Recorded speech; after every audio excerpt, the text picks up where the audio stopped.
दशमोऽध्यायः। विभूतियोगः। श्रीभगवानुवाच भूय एव महाबाहो शृणु मे परमं वचः। यत्तेऽहं प्रीयमाणाय वक्ष्यामि हितकाम्यया। न मे विदुः सुरगणाः प्रभवं न महर्षयः। अहमादिर्हि देवानां महर्षीणां च सर्वशः। यो मामजमनादिं च वेत्ति लोकमहेश्वरम्। असम्मूढः समर्थ्येषु सर्वपापैः प्रमुच्यते। बुद्धिर्ज्ञानमसम्मोहः क्षमा सत्यं दमः शमः। सुखं दुःखं भवो भावो भयं चाभयमेव च। अहिंसा समता तुष्टिस्तपोदानं यशो यशः। भवन्ति भावा भूतानां मत्त एव पृथग्विधाः। महर्षयः सप्त पूर्वे चत्वारो मनवस्तथा। मद्भावा मानसा जाता येषां लोक इमाः प्रजाः। एतां विभूतिं योगं च मम यो वेत्ति तत्त्वतः। सोऽविकल्पेन योगेन युज्यते नात्र संशयः। अहं सर्वस्य प्रभवो मत्तः सर्वं प्रवर्तते। इति मत्वा भजन्ते मां बुधा भावसमन्विताः। मच्चित्ता मद्गतप्राणा बोधयन्तः परस्परम्।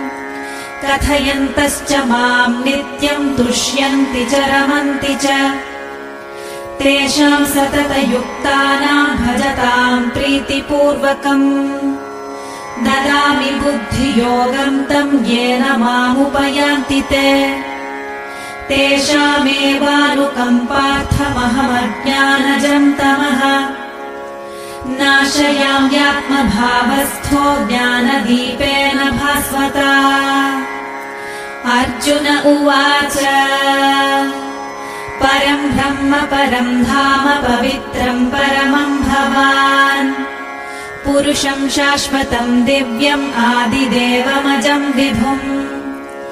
आहुस्त्वां ऋषयः सर्वे देवर्षिर्नारदस्तथा। असितो देवलो व्यासः स्वयं चैव ब्रवीषि मे। सर्वमेतद्रुतं मन्ये यन्मां वदसि केशव। न हि ते भगवन् व्यक्तिं विदुर्देवा न दानवाः। स्वयमेवात्मनात्मानं वेत्थ त्वं पुरुषोत्तम। भूतभावन भूतेश देवदेव जगत्पते।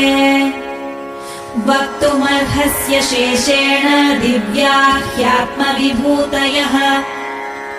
याभिर्विभूतिभिर्लोकानिमांस्त्वं व्याप्य तिष्ठसि।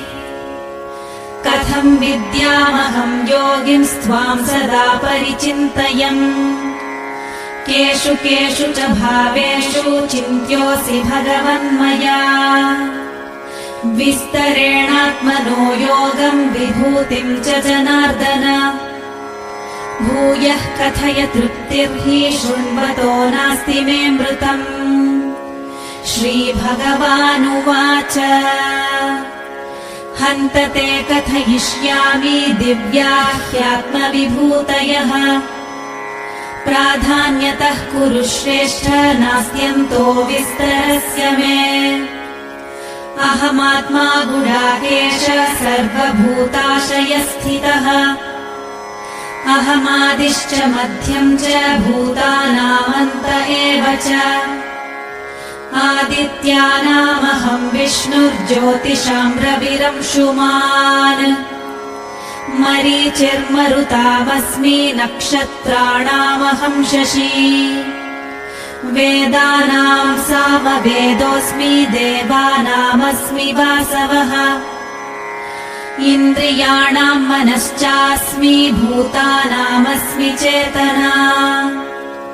रुद्राणाम् शङ्करश्चास्मि वित्तेशो यक्षरक्षसाम् वसूनाम् पावकश्चास्मि मेरुः शिखरिणामहम् पुरोधसाम् च मुख्यम् माम् विद्धि पार्थ बृहस्पतिम् सेनानीनामहम् स्कन्दः सरसावस्मि सागरः महर्षीणाम् भृगुरहम् गिरामस्म्येकमक्षरम् यज्ञानाम् जपयज्ञोऽस्मि स्थावराणाम् हिमालयः अश्वत्थः सर्ववृक्षाणाम् देवर्षीणाम् च नारदः गन्धर्वाणाम् चित्ररथः सिद्धानाम् कपिलो मुनिः उच्चैः श्रवसमश्वानाम् विद्धि माममृतोद्भवम् ऐरावतम् गजेन्द्राणाम् नराणाम् च नराधिपम् आयुधानामहम् वज्रम् धेनूनामस्मि कामधुक् प्रजनश्चास्मि कन्दर्पः सर्पाणामस्मि वासुकिः अनन्तश्चास्मि नागानाम् वरुणो यादसामहम् पितॄणामर्यमा चास्मि यमः संयमतामहम् प्रह्लादश्चास्मि दैत्यानाम् कालः कलयतामहम् मृगाणाम् च मृगेन्द्रोऽहम् वैनतेयश्च पक्षिणाम् पवनः पवतामस्मि रामः शस्त्रभृतामहम् झषाणाम् मकरश्चास्मि स्रोतसामस्मि जाह्नवी सर्गाणामादिरन्तश्च मध्यम् चैवाहमर्जुन अध्यात्मविद्या विद्यानाम् वादः प्रवदतामहम् अक्षराणामकारोऽस्मि द्वन्द्वः सामासिकस्य च अहमेवाक्षयः कालो धाताहम् विश्वतो मुखः मृत्युः सर्वहरश्चाहमुद्भवश्च भविष्यताम् कीर्तिः श्रीवाक्च नारीणाम् स्मृतिर्मेधा धृतिः क्षमा बृहत्साम तथा साम्नाम् गायत्री छन्दसामहम् मासानाम् मार्गशीर्षोऽहम् ऋतूनाम् कुसुमाकरः द्यूतम् छलयतामस्मि तेजस्तेजस्विनामहम् जयोऽस्मि व्यवसायोऽस्मि सत्त्वम् सत्त्ववतामहम् वृष्णीनाम् वासुदेवोऽस्मि पाण्डवानाम् धनञ्जयः मुनीनामप्यहम् व्यासः कवीनामुशना कविः दण्डोदमयतामस्मि नीतिरस्मि जिगीषताम् मौनम् चैवास्मि गुह्यानाम् ज्ञानम् ज्ञानवतामहम् यच्चापि सर्वभूतानाम् बीजम् तदहमर्जुन न तदस्ति विना यत्स्यान्मया भूतम् चराचरम् नातोऽस्ति मम दिव्यानाम् विभूतीनाम् परन्तप एष तूद्देशतः प्रोक्तो विभूतेर्विस्तरो मया यद्यद्विभूतिमत्सत्त्वम् श्रीमदूर्जितमेव वा तत्तदेवावगच्छत्वम् मम तेजोंशसम्भवम् अथवा बहुनैतेन किम् ज्ञातेन तवार्जुन विष्टभ्याहमिदम् कृत्स्नम् एकांशेन स्थितो जगत् ॐ तत्सदिति श्रीमद्भगवद्गीतासु उपनिषत्सु ब्रह्मविद्यायाम् योगशास्त्रे श्रीकृष्णार्जुनसंवादे विभूतियोगो नाम 10मोऽध्यायः।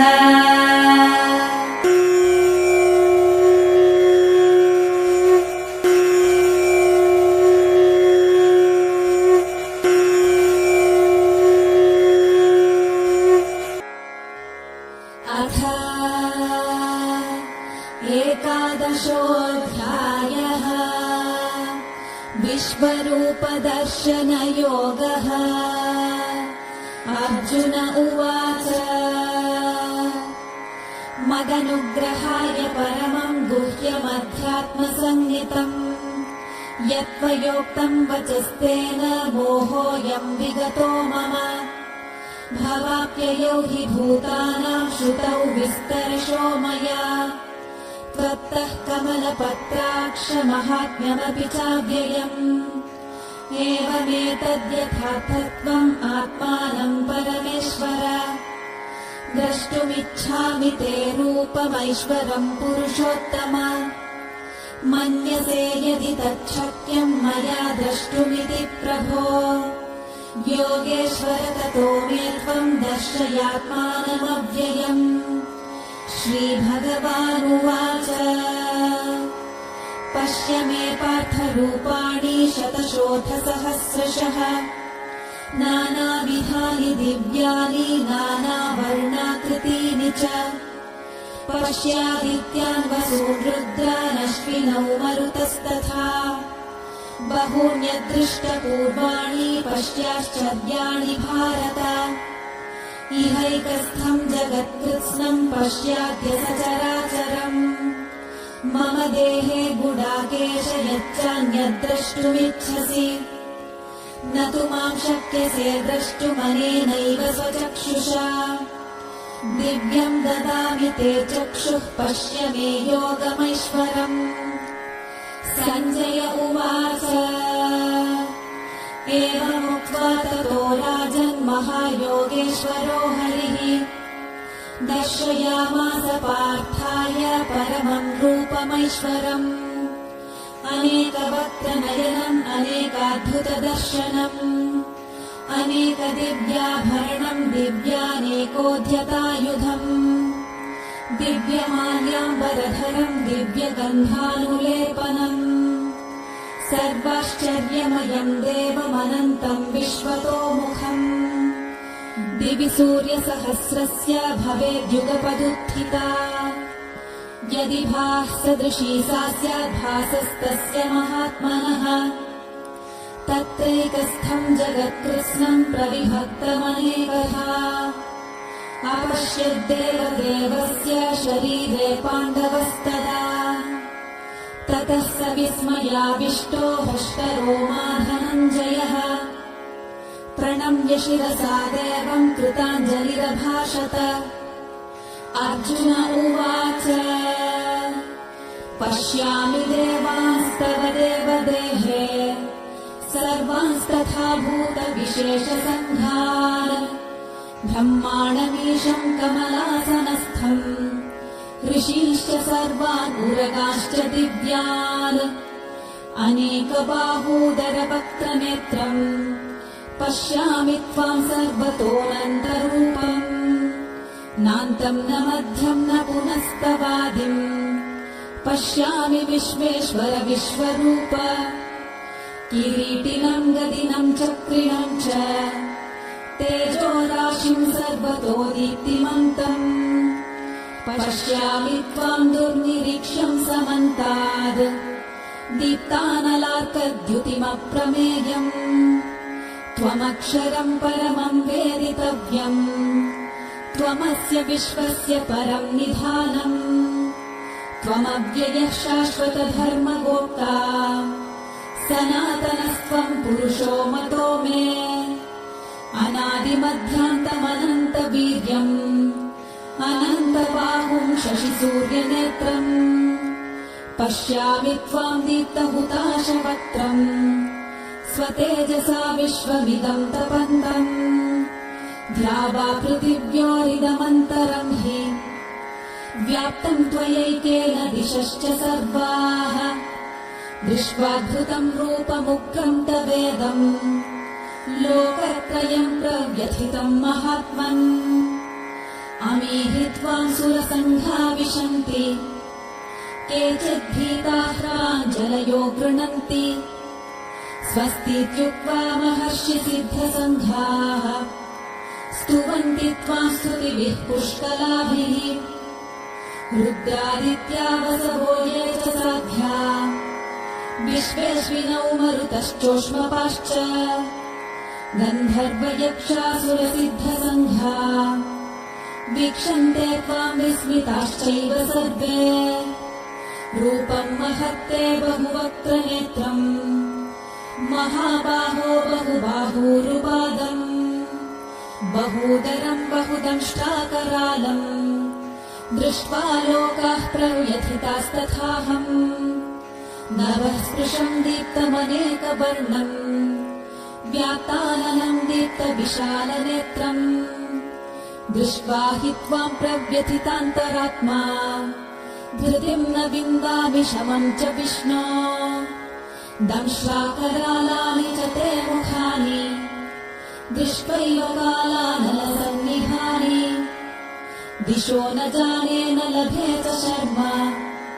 प्रसीद देवेश जगन्निवास अमी च त्वाम् धृतराष्ट्रस्य पुत्राः सर्वे सहैवामनिपालसङ्घैः भीष्मो द्रोणः सूतपुत्रस्तथासौ सहास्मदीयैरपि योधमुख्यैः वक्त्राणि ते त्वरमाणा विशन्ति दंष्ट्वाकरालानि भयानकानि केचिद्विलग्ना दशनान्तरेषु सन्दृश्यन्ते चूर्णितैरुत्तमाङ्गैः यथा नदीनाम् बहवोऽम्बुवेगाः समुद्रमेवाभिमुखा द्रवन्ति तथा तवामी नरलोकवीरा विशन्ति वक्त्राण्यभिविज्वलन्ति यथा प्रदीप्तम् ज्वलनम् पतङ्गा विशन्ति नाशाय समृद्धवेगाः तथैव नाशाय विशन्ति लोकाः तवापि वक्त्राणि समृद्धवेगाः लेलिह्यसे प्रसमानः समन्तात् लोकान् समग्रान् वदनैर्ज्वलद्भिः तेजोभिरापूर्य जगत्समग्रम् भासस्तवोग्राः प्रतपन्ति विष्णो आख्याहि मे को भवानुग्ररूपो नमोऽस्तु ते देव वरप्रसीद विज्ञातुमिच्छामि भवन्तमाद्यम् न हि प्रजानामि तव प्रवृत्तिम् श्रीभगवानुवाच कालोऽस्मि लोकक्षयकृत् प्रवृद्धो लोकान् समाहर्तुमिह प्रवृत्तः ऋतेऽपि त्वाम् न भविष्यन्ति सर्वे येव स्थिताः प्रत्यनीकेषु योधाः तस्मात् त्वमुत्तिष्ठ यशो लभस्व जित्वा शत्रून् भुङ्क्ष्व राज्यम् समृद्धम् मयैवैते निहताः पूर्वमेव निमित्तमात्रम् भव सव्यसाचिम् द्रोणम् च भीष्मम् च जयद्रथम् च कर्णम् तथान्यानपि योधवीरान् मया हतास्त्वम् जहिमा व्यधिष्ठा युध्यस्व चेतासि रणे सपत्नान् सञ्जय उवाच एतच्छ्रुत्वा वचनम् केशवस्य कृताञ्जलिर्वेपमानः किरीटी नमस्कृत्वा भूय एवाह कृष्णम् स गद्गदम् भीतः प्रणम्य अर्जुन उवाच स्थाने ऋषिकेश तव प्रकीर्त्या जगत्प्रहृष्यत्यनुरज्यते च रक्षांसि भीतानि दिशो द्रवन्ति सर्वे नमस्यन्ति च सिद्धसङ्घाः कस्माच्च तेन न मेरन्महात्मन् गरीयसे ब्रह्मणोऽप्यादिकर्त्रे अनन्तदेवेश जगन्निवास त्वमक्षरम् सदसत्तत्परम् यत् त्वमादिदेवः पुरुषः पुराणः त्वमस्य विश्वस्य परम् निधानम् वेत्तासि वेद्यम् च परम् च धाम त्वया ततम् विश्वमनन्तरूप वायुर्यमोऽग्निर्वरुणः शशाङ्कः प्रजापतिस्त्वम् प्रपितामहश्च नमो नमस्तेऽस्तु सहस्रकृत्वः पुनश्च भूयोऽपि नमो नमस्ते नमः पुरस्तादथ पृष्ठतस्ते नमोऽस्तु ते सर्वत एव सर्व अनन्तवीर्यामितविक्रमस्त्वम् सर्वम् समाप्नोषि ततोऽसि सर्वः सखेति मत्वा प्रसभम् यदुक्तम् हे कृष्ण हे यादव हे सखेति अजानता महिमानम् तवेदम् मया प्रमादात् प्रणयेन वापि यच्चावः सार्थमसत्कृतोऽसि विहारशय्यासनभोजनेषु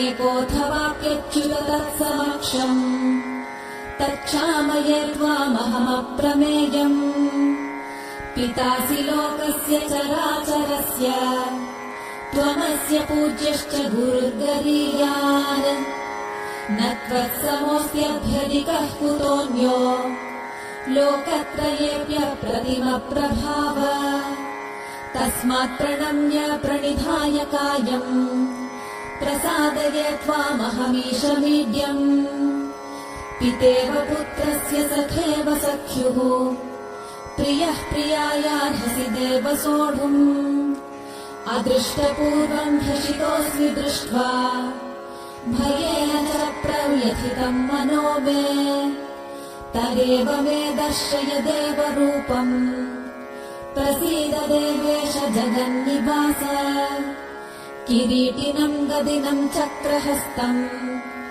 इच्छामि त्वाम् द्रष्टुमहम् तथैव तेनैव रूपेण चतुर्भुजेन सहस्रबाहो भव विश्वमूर्ते श्रीभगवानुवाच मया प्रसन्नेन तवार्जुनेदम् रूपम् परम् दर्शितमात्मयोगात् तेजोमयम् विश्वमनन्तमाद्यम् यन्मे त्वदन्येन न दृष्टपूर्वम् न वेदयज्ञाध्ययनैर्न दानैः न च क्रियाभिर्न तपोभिरुग्रैः एवम् रूपः शक्य अहम् नृलोके द्रष्टुम् त्वदन्येन कुरु प्रवीर मा ते व्यथा मा च विमूढभावो दृष्ट्वा रूपम् घोरमीदृङ्ममेदम्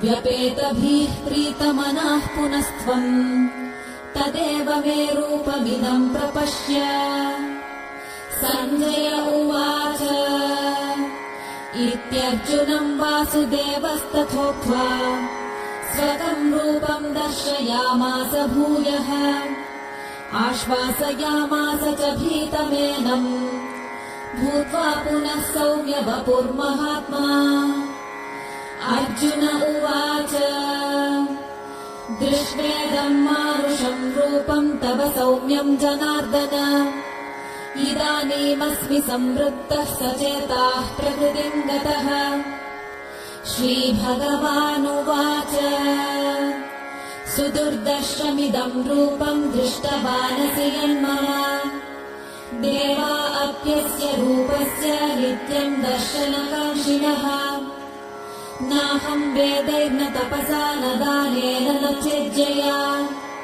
शक्य एवम् विधो द्रष्टुम् दृष्टवानसि माम् यथा भक्त्या त्वनन्यया शक्या अहमेवम् विधोऽर्जुन ज्ञातुम् द्रष्टुम् च तत्त्वेन प्रवेष्टुम् च परन्तप मत्कर्म कृन्मत्परमो मद्भक्तः सङ्गवर्जितः निर्वैरः सर्वभूतेषु यः स मामेति पाण्डव ॐ तत्सदिति श्रीमद्भगवद्गीतासु उपनिषत्सु ब्रह्मविद्यायाम् योगशास्त्रे श्रीकृष्णार्जुनसंवादे विश्वरूपदर्शनयोगो नाम एकादशोऽध्यायः।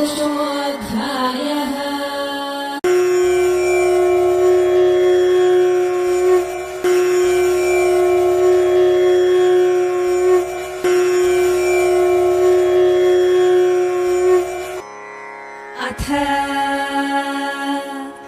द्वादशोऽध्यायः भक्तियोगः। अर्जुन उवाच एवं सततयुक्ता ये भक्तास्त्वां पर्युपासते ये चाप्यक्षरमव्यक्तं तेषां के योगवित्तमाः। श्रीभगवानुवाच मय्यावेश्य मनो ये मां नित्ययुक्ता उपासते श्रद्धया परयोपेताः ते मे युक्ततमा मताः। ये त्वक्षरमनिर्देश्यम् अव्यक्तं पर्युपासते सर्वत्र गमचिन्त्यं च कूटस्थमचलं ध्रुवम् सन्नियम्येन्द्रियग्रामं सर्वत्र समबुद्धयः ते प्राप्नुवन्ति मामेव सर्वभूतहिते रताः। क्लेशोऽधिकतरस्तेषामव्यक्तासक्तचेतसाम् अव्यक्ता हि गतिर्दुःखम् देहवद्भिरवाप्यते। ये तु सर्वाणि कर्माणि मयि सन्न्यस्य मत्पराः अनन्येनैव योगेन मां ध्यायन्त उपासते तेषामहं समुद्धर्ता मृत्युसंसारसागरात्। भवामि न चिरात् पार्थ मय्यावेशितचेतसाम् मय्येव मनमाधत्स्व मयि बुद्धिं निवेशय निवसिष्यसि मय्येव अत ऊर्ध्वं न संशयः। अथ चित्तं समाधातुं न शक्नोषि मयि स्थिरम् अभ्यासयोगेन ततो मामिच्छाप्तुं धनञ्जय। अभ्यासेऽप्यसमर्थोऽसि मत्कर्म परमो भव मदर्थमपि कर्माणि कुर्वन् सिद्धिमवाप्स्यसि। अथैतदप्यशक्तोऽसि कर्तुम् मद्योगमाश्रितः सर्वकर्मफलत्यागं ततः कुरु यतात्मवान्। श्रेयो हि ज्ञानमभ्यासात् ध्यानात् ध्यानं विशिष्यते ध्यानात् कर्मफलत्यागस्त्यागात् शान्तिरनन्तरम्। अद्वेष्टा सर्वभूतानां मैत्रः करुण एव च निर्ममो निरहङ्कारः समदुःखसुखक्षमी सन्तुष्टः सततं योगी यतात्मा दृढनिश्चयः। मय्यर्पितमनो बुद्धिर्यो मद्भक्तः स मे प्रियः। यस्मान्नो द्विजते लोको लोकान्नो द्विजते च यः हर्षामर्षभयोद्वेगैर्मुक्तो यः स च मे प्रियः।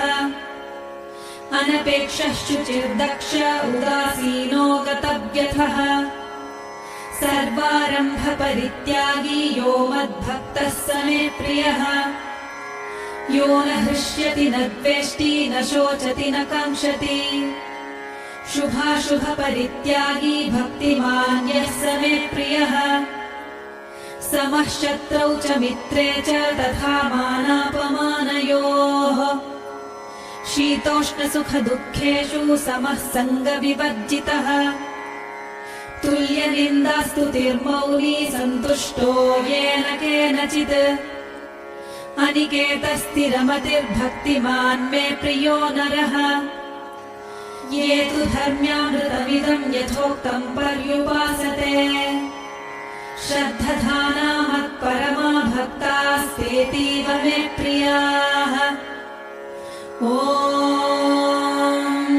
तत्सदिति श्रीमद्भगवद्गीतासु उपनिषत्सु ब्रह्मविद्यायां योगशास्त्रे श्रीकृष्णार्जुनसंवादे भक्तियोगो नाम 12ोऽध्यायः।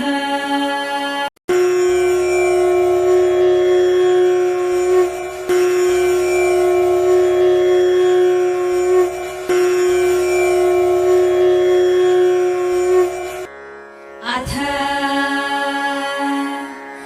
13ोऽध्यायः। क्षेत्रक्षेत्रज्ञविभागयोगः। अर्जुन उवाच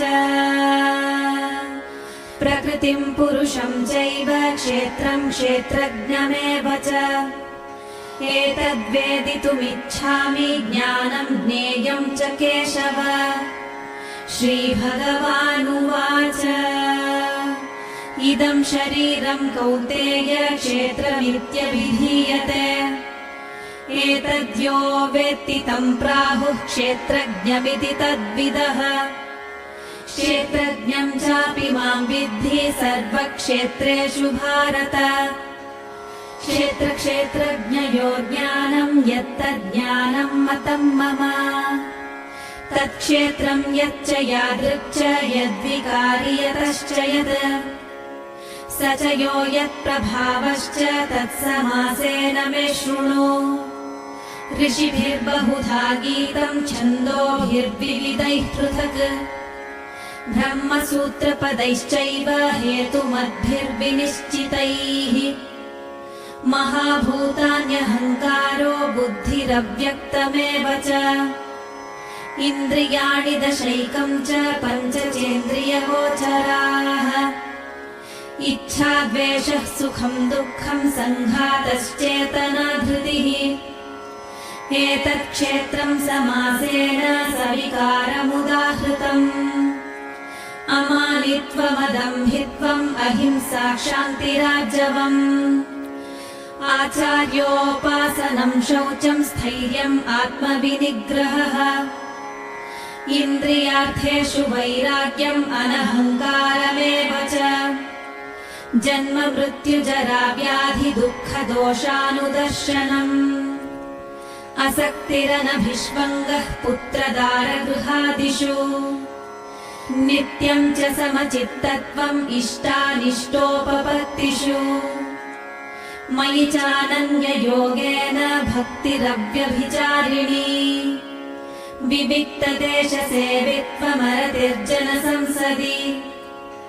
अध्यात्मज्ञाननित्यत्वम् तत्त्वज्ञानार्थदर्शनम्। एतज्ज्ञानमिति प्रोक्तमज्ञानम् यदतोऽन्यथा ज्ञेयं यत्तत् प्रवक्ष्यामि यज्ञात्वामृतमश्नुते। अनादिमत्परं ब्रह्म न सत्तन्नासदुच्यते। सर्वतः पाणिपादं तत्सर्वतोक्षिशिरोमुखम्। सर्वतः श्रुतिमल्लोके सर्वमावृत्य तिष्ठति। सर्वेन्द्रियगुणाभासं सर्वेन्द्रियविवर्जितम्। असक्तं सर्वभृच्चैव निर्गुणं गुणभोक्तृ च। बहिरन्तश्च भूतानामचरं चरमेव च। सूक्ष्मत्वात्तदविज्ञेयं दूरस्थं चान्तिके च तत्। अविभक्तं च भूतेषु विभक्तमिव च स्थितम्। भूतभर्तृ च तज्ज्ञेयं ग्रसिष्णुप्रभविष्णु च। ज्योतिषामपि तज्ज्योतिस्तमसः परमुच्यते। ज्ञानं ज्ञेयं ज्ञानगम्यं हृदि सर्वस्य विष्ठितम्। इति क्षेत्रं तथा ज्ञानं ज्ञेयं चोक्तं समासतः। मद्भक्त एतद्विज्ञाय मद्भावायोपपद्यते। प्रकृतिं पुरुषं चैव विध्यनादि उभावपि। विकारांश्च गुणांश्चैव विद्धि प्रकृतिसम्भवान्। कार्यकारणकर्तृत्वे हेतुः प्रकृतिरुच्यते। पुरुषः सुखदुःखानां भोक्तृत्वे हेतुरुच्यते। पुरुषः प्रकृतिस्थो हि भुङ्क्ते प्रकृतिजान् गुणान्। कारणं गुणसङ्गोऽस्य सदसद्योनिजन्मसु। उपद्रष्टानुमन्ता च भर्ता भोक्ता महेश्वरः। परमात्मेति चाप्युक्तो देहेऽस्मिन् पुरुषः परः। य एवं वेत्ति पुरुषं प्रकृतिं च गुणैः सह।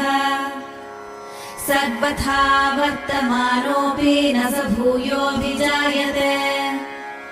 ध्यानेनात्मसंयमेन आत्मनि पश्यन्ति केचिदात्मानमात्मना अन्ये साङ्ख्येन योगेन कर्मयोगेन च परे अन्ये त्वेवमजानन्तः श्रुत्वान्येभ्य उपासते तेऽपि चातितरन्त्येव मृत्युं श्रुतिपरायणाः यावत् सञ्जायते किञ्चित् सत्त्वं स्थावरजङ्गमम् क्षेत्रक्षेत्रज्ञसंयोगात् तद्विद्धि भरतर्षभ समं सर्वेषु भूतेषु तिष्ठन्तं परमेश्वरम् विनश्यत्स्व विनश्यन्तं यः पश्यति स पश्यति समं पश्यन् हि सर्वत्र समवस्थितमीश्वरम् न हि नस्त्यात्मनात्मानं ततो याति परां गतिम्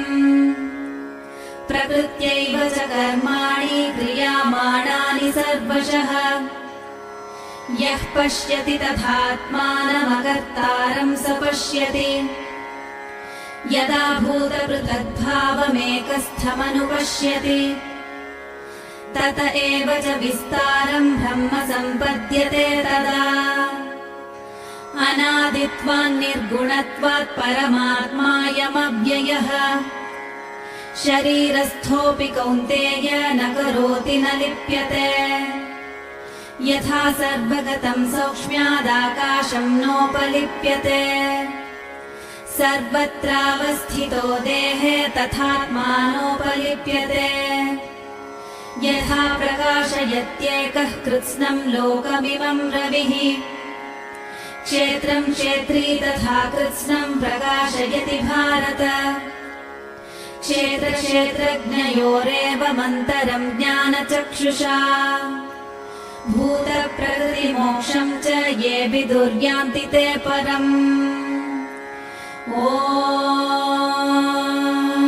तत्सदिति श्रीमद्भगवद्गीतासु उपनिषत्सु ब्रह्मविद्यायां योगशास्त्रे श्रीकृष्णार्जुनसंवादे क्षेत्रक्षेत्रज्ञविभागयोगो नाम त्रयोदशोऽध्यायः।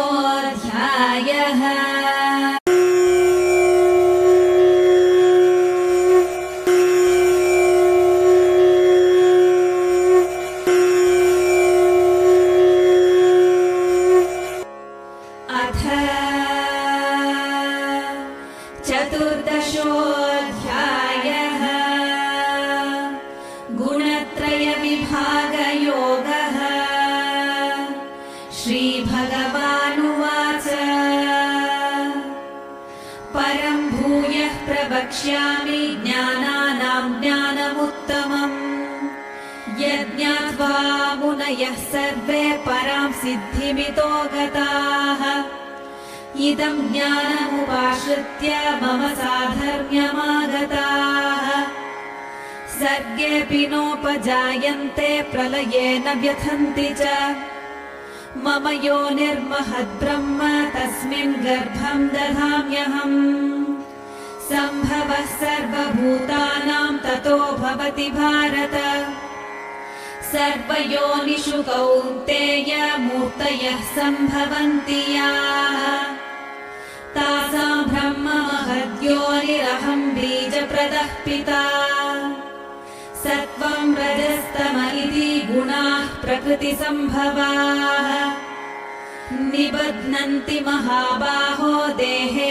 देहिनमव्ययम् तत्र सत्त्वं निर्मलत्वात् प्रकाशकमनामयम् सुखसङ्गेन बध्नाति ज्ञानसङ्गेन चानघ रजो रागात्मकं विद्धि तृष्णासङ्गसमुद्भवम् तन्निबध्नाति कौन्तेय कर्मसङ्गेन देहिनम् तमस्त्वज्ञानजं विद्धि मोहनं सर्वदेहिनाम् प्रमादालस्य निद्राभिस्तन्निबध्नाति भारत सत्त्वं सुखे सञ्जयति रजः कर्मणि भारत ज्ञानमावृत्य तु तमः प्रमादे सञ्जयत्युत रजस्तमश्चाभिभूय सत्त्वं भवति भारत रजः सत्त्वं तमश्चैव तमः सत्त्वं रजस्तथा सर्वद्वारेषु देहेऽस्मिन् प्रकाश उपजायते ज्ञानं यदा तदा विद्याद् विवृद्धं सत्त्वमित्युत लोभः प्रवृत्तिरारम्भः कर्मणामशमः स्पृहा रजस्येतानि जायन्ते विवृद्धे भरतर्षभ अप्रकाशो प्रवृत्तिश्च प्रमादो मोह एव च तमस्येतानि जायन्ते विवृद्धे कुरु नन्दन यदा सत्त्वे प्रवृद्धे तु प्रलयं याति देहभृत् तदोत्तमविदां लोकानमलान् प्रतिपद्यते रजसि प्रलयं गत्वा कर्मसङ्गिषु जायते तथा प्रलीनस्तमसि मूढयोनिषु जायते कर्मणः सुकृतस्याहुः सात्विकं निर्मलं फलम् रजसस्तु फलं दुःखमज्ञानं तमसः फलम् सत्त्वात् सञ्जायते ज्ञानं रजसो लोभ एव च प्रमादमोहौ तमसो भवतो ज्ञानमेव च ऊर्ध्वं गच्छन्ति सत्त्वस्था मध्ये तिष्ठन्ति राजसाः जघन्यगुणवृत्तिस्था अधो गच्छन्ति तामसाः नान्यं गुणेभ्यः कर्तारं यदा द्रष्टानुपश्यति गुणेभ्यश्च परं वेत्ति मद्भावं सोऽधिगच्छति गुणानेतानतीत्यत्रीन् देही देहसमुद्भवान् जन्म मृत्युजरा दुःखैर्विमुक्तो मृतमश्नुते अर्जुन उवाच कैर्लिङ्गैस्त्रीन् गुणानेतानतीतो भवति प्रभो किमाचारः कथं चेतां स्त्रीन् गुणानतिवर्तते श्रीभगवानुवाच प्रकाशं च प्रवृत्तिं च मोहमेव च पाण्डव न द्वेष्टि सम्प्रवृत्तानि न निवृत्तानि काङ्क्षति उदासीनवदासीनो गुणैर्यो न विचाल्यते गुणा वर्तन्त इत्येवं योऽवतिष्ठति नेङ्गते समदुःखसुखः स्वस्थः समलोष्टाश्मकाञ्चनः तुल्यप्रिया प्रियो धीरस्तुल्यनिन्दात्मसंस्तुतिः मानापमानयोस्तुल्यस्तुल्यो मित्रारिपक्षयोः सर्वारम्भपरित्यागी गुणातीतः स उच्यते मां च यो व्यभिचारेण भक्तियोगेन सेवते सगुणान् समतीत्यैतान् ब्रह्मभूयाय कल्पते ब्रह्मणो हि प्रतिष्ठाहम् अमृतस्याव्ययस्य च शाश्वतस्य च धर्मस्य सुखस्यैकान्तिकस्य च ॐ तत्सदिति श्रीमद्भगवद्गीतासु उपनिषत्सु ब्रह्मविद्यायां योगशास्त्रे श्रीकृष्णार्जुनसंवादे गुणत्रयविभागयोगो नाम चतुर्दशोऽध्यायः।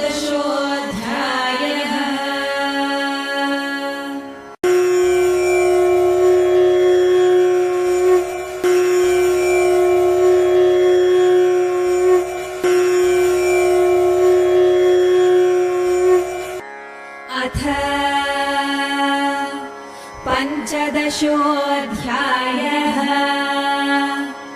पुरुषोत्तमयोगः।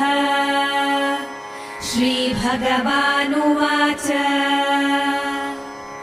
ऊर्ध्वमूलमधः शाखमश्वत्थं प्राहुरव्ययम् छन्दांसि यस्य पर्णानि यस्तं वेद स वेदवित् अधश्चोर्ध्वं प्रसृतास्तस्य शाखा गुणप्रवृद्धा विषयप्रबालाः अधश्च मूलान्यनुसन्ततानि कर्मानुबन्धीनि मनुष्यलोके न रूपमस्येह तथोपलभ्यते नान्तो न चादिर्न च सम्प्रतिष्ठा अश्वत्थमेनं सुविरूढमूलम् असङ्गशस्त्रेण दृढेन छित्त्वा ततः पदं तत्परिमार्गितव्यम् यस्मिन् गता न निवर्तन्ति भूयः तमेव चाद्यं पुरुषं प्रपद्ये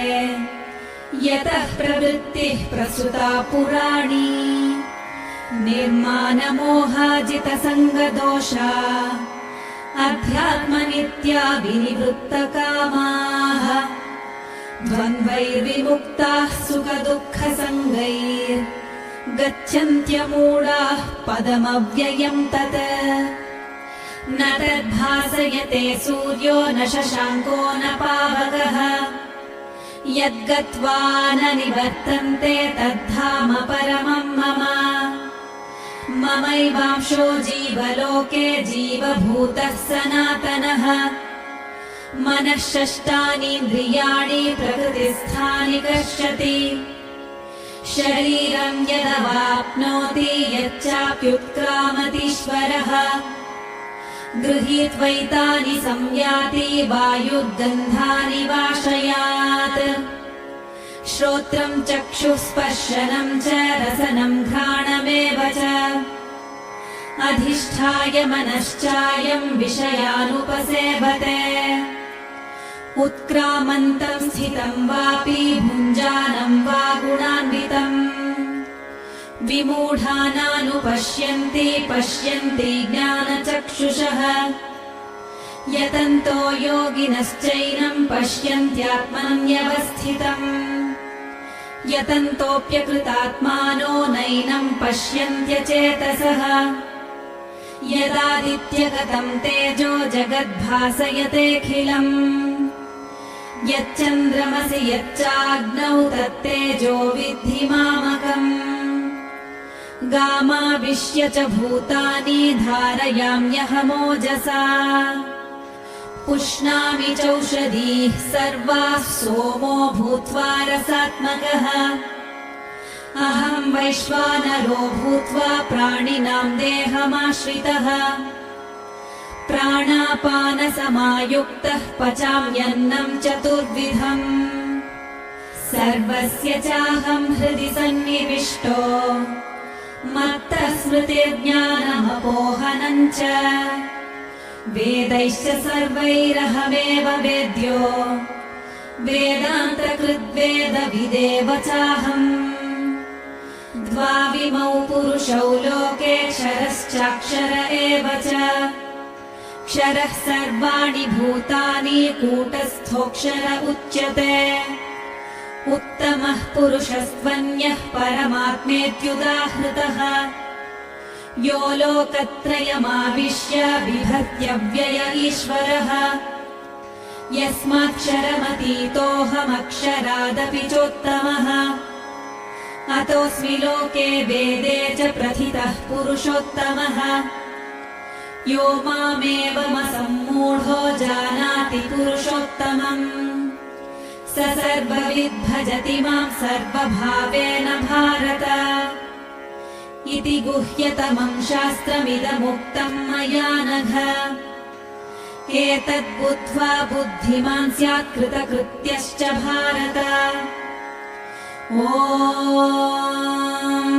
तत्सदिति श्रीमद्भगवद्गीतासु उपनिषत्सु ब्रह्मविद्यायां योगशास्त्रे श्रीकृष्णार्जुनसंवादे पुरुषोत्तमयोगो नाम पञ्चदशोऽध्यायः।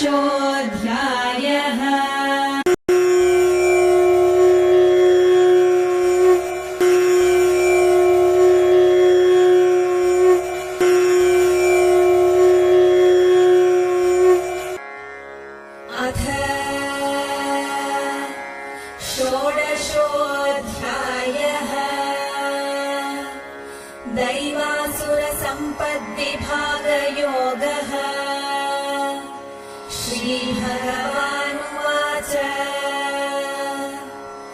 अभयं सत्त्वसंशुद्धिर्ज्ञानयोगव्यवस्थितिः दानं दमश्च यज्ञश्च स्वाध्यायस्तप आर्जवम् अहिंसा सत्यमक्रोधस्त्यागः शान्तिरपैशुनम् दया भूतेष्वलोलुप्त्वम् मार्दवम् ह्रीरचापलम् तेजः क्षमा धृतिः शौचमद्रोहो नातिमानिता भवन्ति सम्पदम् दैवीमभिजातस्य भारत दम्भो दर्पोऽभिमानश्च क्रोधः पारुष्यमेव च अज्ञानम् चाभिजातस्य पार्थ सम्पदमासुरीम् दैवी सम्पद्विमोक्षाय निबन्धायासुरीमता मा शुचः सम्पदम् दैवीमभिजातोऽसि पाण्डव द्वौ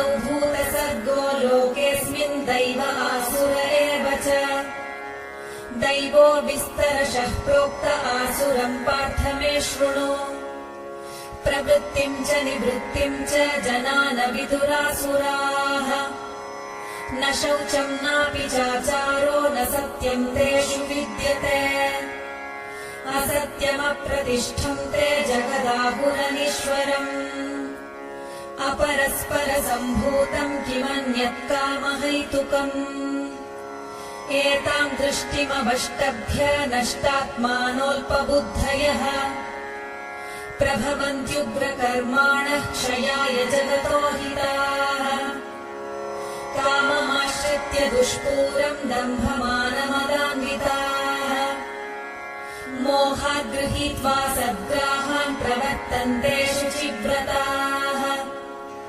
चिन्तामपरिमेयाम् च प्रलयान्तामुपाश्रिताः कामोपभोगपरमा एतावदिति निश्चिताः आशापाशशतैर्बुद्धाः कामक्रोधपरायणाः ईहन्ते कामभोगार्थमन्यायेनार्थसञ्चयान् इदमद्य मया लब्धमिमम् प्राप्स्ये मनोरथम् इदमस्तीदमपि मे भविष्यति पुनर्धनम् असौ मया हतः शत्रुर्हनिष्ये चापरानपि ईश्वरोऽहमहम् भोगी सिद्धोऽहम् बलवान् सुखी आढ्योऽभिजनवानस्मि कोऽन्योऽस्ति सदृशो मया यक्ष्ये दास्यामि मोदिष्य इत्यज्ञानविमोहिताः अनेकचित्तविभ्रान्ता मोहजालसमावृताः प्रसक्ताः कामभोगेषु पतन्ति नरकेषु च आत्मसम्भाविताः स्तब्धा धनमानमदान्विताः यजन्ते नाम यज्ञैस्ते दम्भेनाविधिपूर्वकम् अहङ्कारम् बलम् दर्पम् कामम् क्रोधम् च संश्रिताः मामात्मपरदेहेषु प्रद्विषन्तोऽभ्यसूयकाः तानहम् द्विषतः क्रूरान् संसारेषु नराधमान् क्षिपाम्यजस्रमशुभानासुरीष्वेव योनिषु आसुरीम् योनिमापन्ना मूढा जन्मनि जन्मनि मामप्राप्यैव कौन्तेय ततो यान्त्यधमाम् गतिम् त्रिविधम् नरकस्येदम् द्वारम् नाशनमात्मनः कामः क्रोधस्तथा लोभस्तस्मादेतत्त्रयम् त्यजेत् एतैर्विमुक्तः कौन्तेय तमोद्वारैस्त्रिभिर्नरः आचरत्यात्मनः श्रेयस्ततो याति पराम् गतिम् यः शास्त्रविधिमुत्सृज्य वर्तते कामकारतः न स सिद्धिमवाप्नोति न सुखम् न पराम् गतिम् तस्मात् शास्त्रम् प्रमाणम् ते कार्याकार्यव्यवस्थितौ ज्ञात्वा शास्त्रविधानोक्तम् कर्म कर्तुमिहार्हसि ॐ तत्सदिति श्रीमद् श्रीमद्भगवद्गीतासु उपनिषत्सु ब्रह्मविद्यायाम् योगशास्त्रे श्रीकृष्णार्जुनसंवादे दैवासुरसम्पद्विभागयोगो नाम षोडशोऽध्यायः।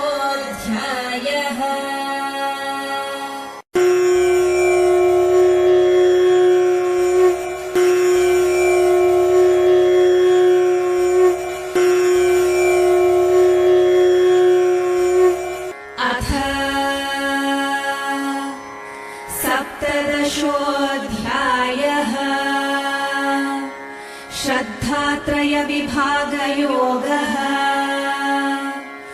अर्जुन उवाच ये शास्त्रविधिमुत्सृज्य यजन्ते श्रद्धयान्विताः तेषाम् निष्ठा तु का कृष्ण सत्त्वमाहो रजस्तमः। श्रीभगवानुवाच त्रिविधा भवति श्रद्धा देहिनां सा स्वभावजा सात्विकी राजसी चैव तामसी चेति तं शृणु। सत्त्वानुरूपा सर्वस्य श्रद्धा भवति भारत। श्रद्धामयोऽयं पुरुषो यो यच्छ्रद्धः स एव सः। यजन्ते सात्विका देवान् यक्षरक्षांसि राजसाः प्रेतान् भूतगणांश्चान्ये यजन्ते तामसा जनाः। अशास्त्रविहितं घोरं तप्यन्ते ये तपो जनाः। दम्भाहङ्कारसंयुक्ताः कामरागबलान्विताः कर्षयन्तः शरीरस्थं भूतग्राममचेतसः। मां चैवान्तः शरीरस्थं तान् विद्यासुरनिश्चयान्। आहारस्त्वपि सर्वस्य त्रिविधो भवति प्रियः। यज्ञस्तपस्तथा दानं तेषां भेदमिमं शृणु।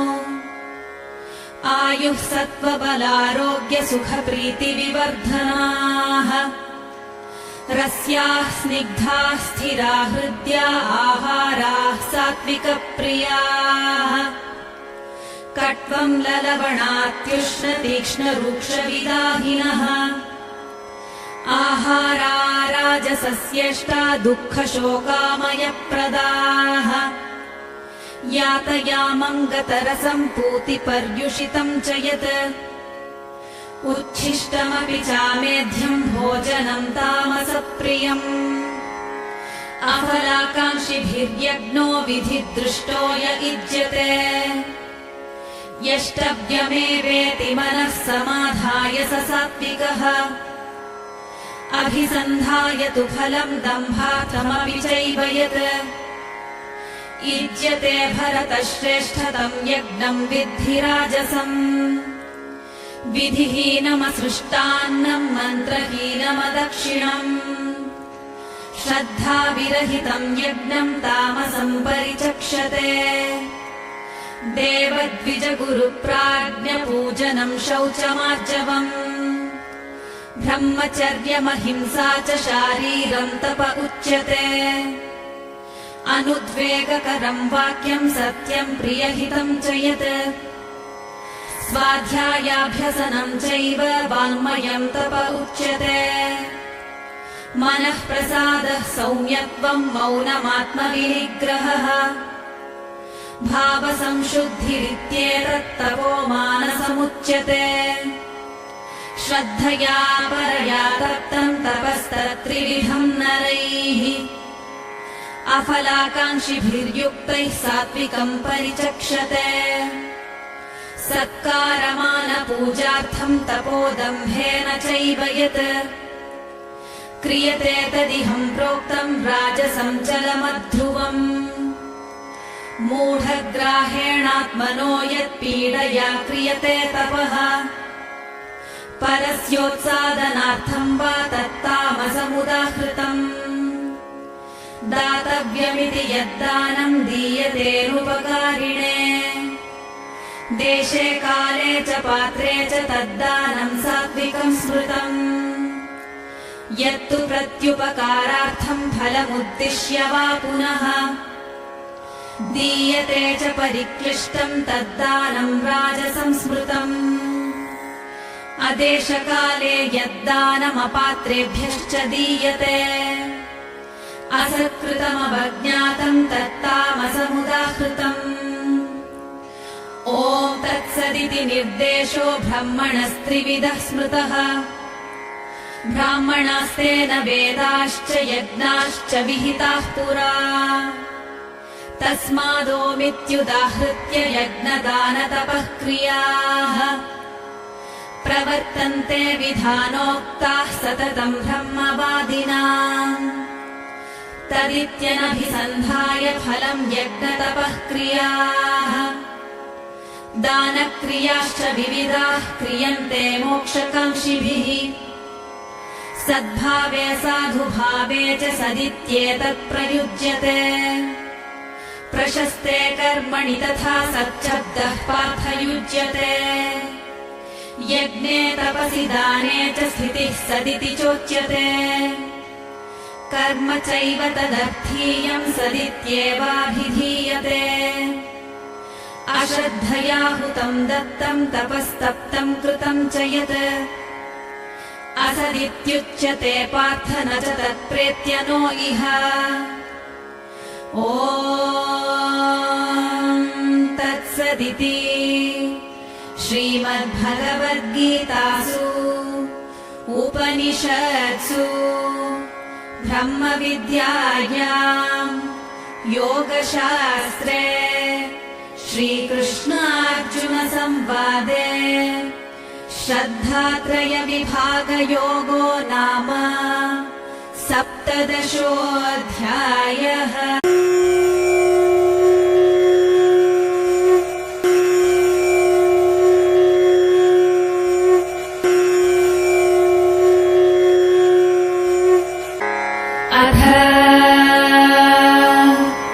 अष्टादशोऽध्यायः मोक्षसंन्यासयोगः। अर्जुन उवाच संन्यासस्य महाबाहो तत्त्वमिच्छामि वेदितुम् त्यागस्य च हृषीकेश पृथक् केशिनिषूदन। श्रीभगवानुवाच काम्यानां कर्मणां न्यासं सन्न्यासं कवयो विदुः सर्वकर्मफलत्यागं प्राहुस्त्यागं विचक्षणाः। त्याज्यं दोषवदित्येके कर्म प्राहुर्मनीषिणः। यज्ञदानतपः कर्म न त्याज्यमिति चापरे निश्चयं शृणु मे तत्र त्यागे भरतसत्तम। त्यागो हि पुरुषव्याघ्र त्रिविधः सम्प्रकीर्तितः। यज्ञदानतपः कर्म न त्याज्यं कार्यमेव तत्। यज्ञो दानं तपश्चैव पावनानि मनीषिणाम्। एतान्यपि तु कर्माणि सङ्गं त्यक्त्वा फलानि च कर्तव्यानीति मे पार्थ निश्चितं मतमुत्तमम्। नियतस्य तु सन्न्यासः कर्मणो नोपपद्यते मोहात्तस्य परित्यागस्तामसः परिकीर्तितः। दुःखमित्येव यत्कर्म कायक्लेशभयात् त्यजेत् स कृत्वा राजसं त्यागं नैव त्यागफलं लभेत्। कार्यमित्येव यत्कर्म नियतं क्रियतेऽर्जुन सङ्गं त्यक्त्वा फलं चैव सत्यागः सात्विको मतः। न द्वेष्ट्य कुशलं कर्म कुशलेनानुषज्यते त्यागी सत्त्वसमाविष्टो मेधावी छिन्न संशयः। न हि देहभृता शक्यं त्यक्तुं कर्मण्यशेषतः।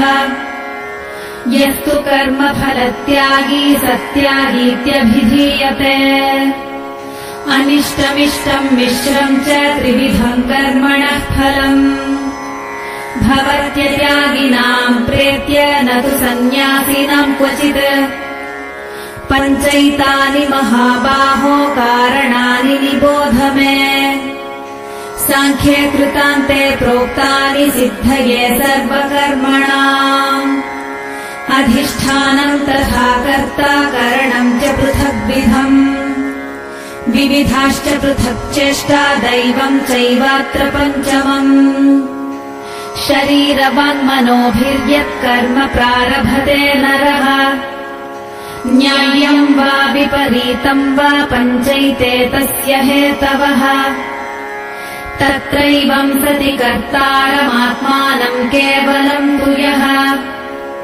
पश्यत्यकृतबुद्धित्वान्न स पश्यति दुर्मतिः यस्य नाहङ्कृतो भावो बुद्धिर्यस्य न लिप्यते हत्वापि स इमान् लोकान् न हन्ति न निबध्यते ज्ञानम् ज्ञेयम् परिज्ञाता त्रिविधा कर्म चोदना करणम् कर्म कर्तेति त्रिविधः कर्म सङ्ग्रहः ज्ञानम् कर्म च कर्ता च त्रिधैव गुणभेदतः प्रोच्यते गुणसङ्ख्याने यथावत् शृणुतान्यपि सर्वभूतेषु येनैकम् भावमव्ययमीक्षते अविभक्तम् विभक्तेषु तज्ज्ञानम् विद्धि सात्विकम् पृथक्त्वेन तु यज्ञानम् नानाभावान् पृथग्विधान् वेत्ति सर्वेषु भूतेषु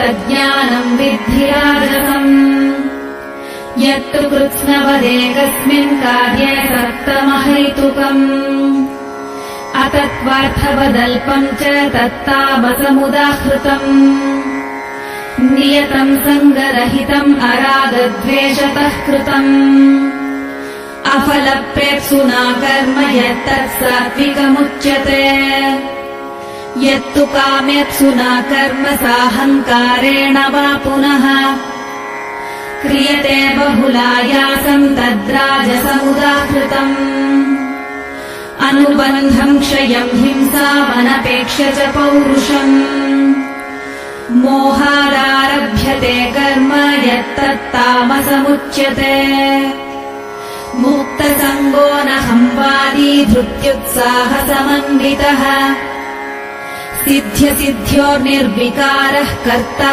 सात्विक उच्यते रागी कर्मफलप्रेप्सुर्लब्धो हिंसात्मको शुचिः हर्षशोकान्वितः कर्ता राजसः परिकीर्तितः अयुक्तः प्राकृतः स्तब्धः शठो नैष्कृतिकोलसः विषादी दीर्घसूत्री च कर्ता तामस उच्यते बुद्धेर्भेदम् धृतेश्चैव गुणतस्त्रिविधम् शृणु प्रोच्यमानमशेषेण पृथक्त्वेन धनञ्जय प्रवृत्तिम् च निवृत्तिम् च कार्याकार्ये भयाभये बन्धम् मोक्षम् च या वेत्ति बुद्धिः सा पार्थ सात्विकी यया धर्ममधर्मम् च कार्यम् चाकार्यमेव च अयथावत् प्रजानाति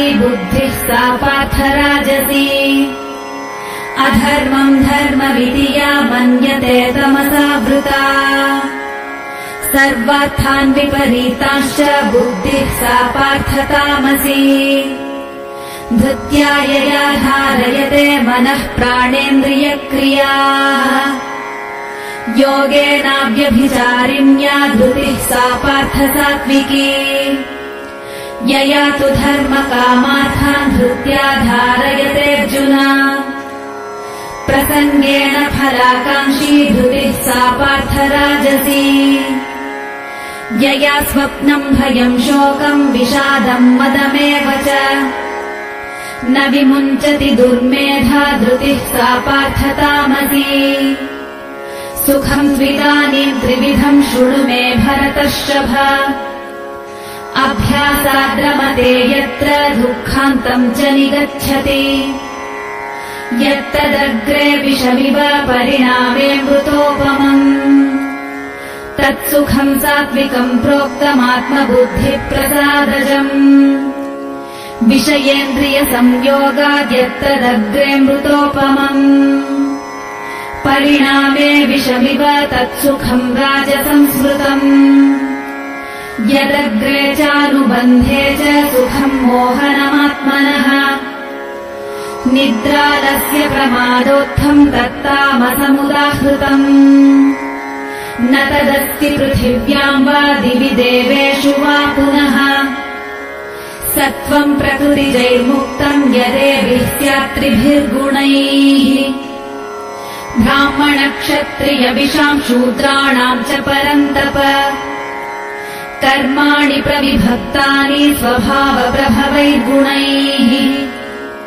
शमोदमस्तपः शौचम् शान्तिराजवमेव च ज्ञानम् विज्ञानमास्तिक्यम् ब्रह्म कर्म स्वभावजम् शौर्यम् तेजो धृतिर्दाक्ष्यम् युद्धे चाप्यपलायनम् दानमीश्वरभावश्च क्षात्रम् कर्म स्वभावजम् कृषिगौरक्ष्य वाणिज्यम् वैश्यकर्म स्वभावजम् परिचर्यात्मकम् कर्म शूद्रस्यापि स्वभावजम् स्वे स्वे कर्मण्यभिरतः संसिद्धिम् लभते नरः स्वकर्मनिरतः सिद्धिम् यथा विन्दति तच्छृणु यतः प्रवृत्तिर्भूतानाम् येन सर्वमिदम् ततम् स्वकर्मणा तमभ्यर्च्य सिद्धिम् विन्दति मानवः श्रेयान् स्वधर्मो विगुणः परधर्मात् स्वनुष्ठितात् स्वभावनियतम् कर्म कुर्वन्नाप्नोति किल्बिषम् सहजम् कर्म कौन्तेय सदोषमपि न त्यजेत् सर्वारम्भा हि दोषेण धूमेनाग्निरिवावृताः असक्तबुद्धिः सर्वत्र जितात्मा विगतस्पृहः नैष्कर्म्यसिद्धिम् परमाम् सन्न्यासेनाधिगच्छति सिद्धिम् प्राप्तो यथा ब्रह्म तथाप्नोति निबोध मे समासेनैव कौन्तेय निष्ठा ज्ञानस्य या परा बुद्ध्या विशुद्धया युक्तो धृत्यात्मानम् नियम्य च शब्दादीन् विषयान् त्यक्त्वा रागद्वेषौ युतस्य च विविक्तसेवी लघ्वाशी यतवाक्कायमानसः ध्यानयोगपरो नित्यम् वैराग्यम् समुपाश्रितः अहङ्कारम् बलम् दर्पम् कामम् क्रोधम् परिग्रहम् विमुच्य निर्ममः शान्तो ब्रह्मभूयाय कल्पते ब्रह्मभूतः प्रसन्नात्मा न शोचति न काङ्क्षति समः सर्वेषु भूतेषु मद्भक्तिम् लभते पराम् भक्त्या मामभिजानाति यावान्यश्चास्मि तत्त्वतः ततो माम् तत्त्वतो ज्ञात्वा विशते तदनन्तरम् सर्वकर्माण्यपि सदा कुर्वाणो मद्व्यपाश्रयः मत्प्रसादादवाप्नोति शाश्वतम् पदमव्ययम् चेतसा सर्वकर्माणि मयि सन्न्यस्य मत्परः बुद्धियोगमुपाश्रित्य मच्चित्तः सततम् भव मच्चित्तः सर्वदुर्गाणि मत्प्रसादात्तरिष्यसि अथ चेत्त्वमहङ्कारान् न श्रोष्यसि विनङ्क्ष्यसि यदहङ्कारमाश्रित्य न योत्स्य इति मन्यसे मिथ्यैष व्यवसायस्ते प्रकृतिस्त्वाम् नियोक्ष्यति स्वभावजेन कौन्तेय निबद्धः स्वेन कर्मणा कर्तुम् नेच्छसि यन्मोहात् करिष्यस्य वशोऽपि तत् ईश्वरः सर्वभूतानाम् हृद्देशेऽर्जुन तिष्ठति भ्रामयन् सर्वभूतानि यन्त्रारूढानि मायया तमेव शरणं गच्छ सर्वभावेन भारत। तत्प्रसादात् परां शान्तिं स्थानं प्राप्स्यसि शाश्वतम्। इति ते ज्ञानमाख्यातम् गुह्याद् गुह्यतरम् मया। विमृशैतदशेषेण यथेच्छसि तथा कुरु। सर्वगुह्यतमम् भूयः शृणु मे परमम् वचः। इष्टोऽसि मे दृढमिति ततो वक्ष्यामि ते हितम्। मन्मना भव मद्भक्तो मद्याजी माम् नमस्कुरु। मामे वैश्यसि सत्यम् ते प्रतिजाने प्रियोऽसि मे।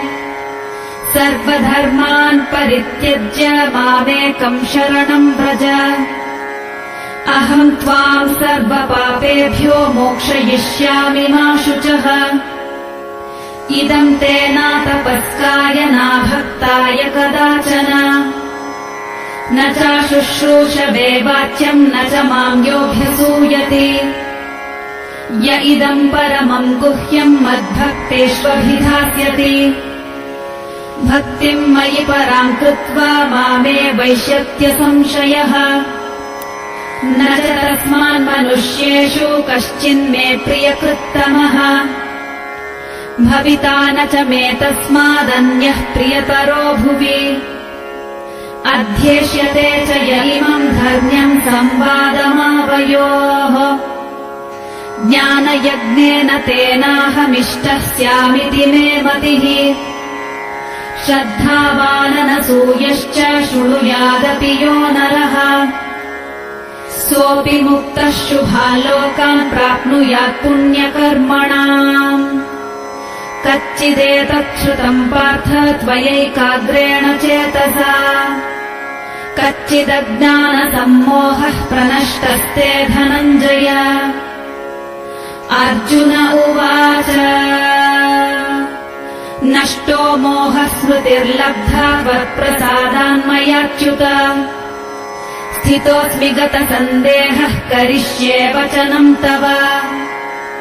सञ्जय उवाच इत्यहम् वासुदेवस्य पार्थस्य च महात्मनः संवादमिममश्रोषमद्भुतम् रोमहर्षणम्। व्यासप्रसादात् श्रुतवानेतद्गुह्यमहम् परम्। योगम् योगेश्वरात् कृष्णात् साक्षात् कथयतः स्वयम्। राजन् संस्मृत्य संवादमिममद्भुतम्। केशवार्जुनयोः पुण्यम् हृष्यामि च मुहुर्मुहुः। तच्च संस्मृत्य रूपमत्यद्भुतम् हरेः। विस्मयो मे महान् राजन् हृष्यामि च पुनः पुनः। यत्र योगेश्वरः कृष्णो यत्र पार्थो धनुर्धरः। तत्र श्रीविजयो भूतिर्ध्रुवा नीतिर्मतिर्मम। ॐ तत्सदिति श्रीमद्भगवद्गीतासु उपनिषत्सु ब्रह्मविद्यायाम् योगशास्त्रे श्रीकृष्णार्जुनसंवादे मोक्षसंन्यासयोगो नाम 18ोऽध्यायः।